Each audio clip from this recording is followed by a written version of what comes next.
Saturday? You know, we did some good things and we did some bad. It's always good, bad, and ugly. You know, the good part was that we started out fast again. We were able to get ourselves out of a hole when we were at the -1 yard line. A holding call got us back. Otherwise, we would have had a chance to score 9 out of 9 times. We were 8 out of 9, and those things were good. I thought our third down conversions, we were at 50%, and I thought that could have been a little bit better. But if you're at 50%, you take that. So I think out of all that, it was good, and I thought they finished. What does Mississippi State's defense do best? They are really good up front. The linebacking crew, they're stout. They bring in their second group, and they're really good too. And they've got a great front seven. Their safeties filled. They understand how to tackle. Just really physical football team. Is there anything you do up front other than just try to tell you guys to bring in our A game? Yeah, I think you have to schematically try to help them out, and then obviously being a physical football team, you got to bring it against Mississippi State. They're 14th in the country for a reason. They're a really good defense. Is Bob Schupa's his scheme much different than what Todd Grantham did when he was there? Yeah, they are. They're different, but at the same time, he's an attacking defense, and they do a heck of a job, and he does a heck of a job. And so, we're going to have to execute, and that's what offense is. You got to execute, 11 guys on the same page, and it's going to be a heck of a challenge. That chemistry has continued to evolve between Terry and Lynn.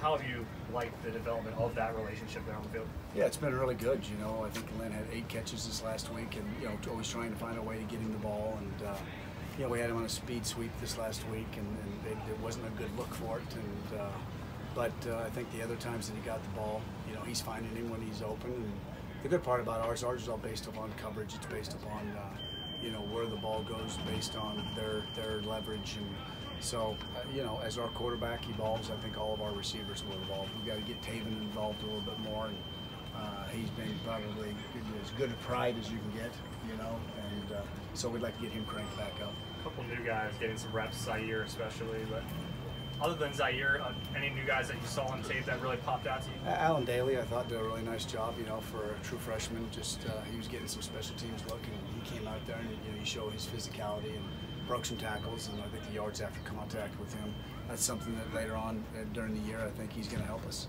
What did Allen impress you when you saw him late as a recruit last year? We had a couple of guys that we knew on that staff, Coach Nix, and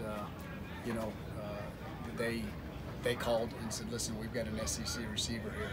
And we watched his tape, and he set an Alabama State record in terms of touchdown passes, and we kept watching him when he said, man, this guy's the real deal. And so we were able to go in there. We felt like we stole one. On State's D-line, Sweat and Simmons are 2 of the best in the conference in the country. What makes them so good? Simmons is powerful and quick. He's kind of a nose playing a 3 technique, if you will, playing a nose guard. The guy is just, he can bull rush you, he can beat you with quickness. And Sweat is just one of those guys in the SEC that is twitchy, Josh Allen type, great rush off the edge. They play with great effort, and I think that's what they both bring to the table. As an offensive coordinator, how much satisfaction do you get when you see one of those trick plays go to the house? Yeah, it's fun. Somebody asked me, I think you asked me, when do you bring those out? One, it's timing. 2, you got 6 or 7 of them in the bank, and it's got to look right. Sometimes they look great, sometimes they look really bad, and you're going, gosh almighty, why did we call that? So a lot of it's the timing of it. But it was good to see. It's good to see Zaire get a ball and show his speed. Did they do anything last year to slow Benny down, or was it more some circumstances to how that game? We did not play very well.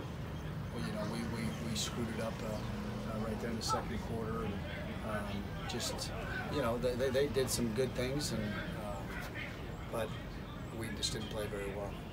Deuce mentioned yesterday how Terry's coachable, and that's why he's making such jumps from when he came here to the game 3. Is that something you've seen as well? Yeah, he's into it. He's in the film room. He's getting extra work, and that's what you expect your quarterbacks to do. And I think that's a great assessment of where he's at right now. Each week, trying to get better. He seems to have a really good calls it a clock in his head about when to run and when to hold on to the ball maybe a little bit longer. Is that an instinct thing, or as a quarterback do you have to learn that, or I think or both. where do you think he is in his development doing that? I think both. I think you look at the Florida game. I think he did a really good job going 1-2, and then he took off. And him having to fill the rush, that's instincts, and him seeing and visually seeing an area that opens up. So I think it's a little bit of both.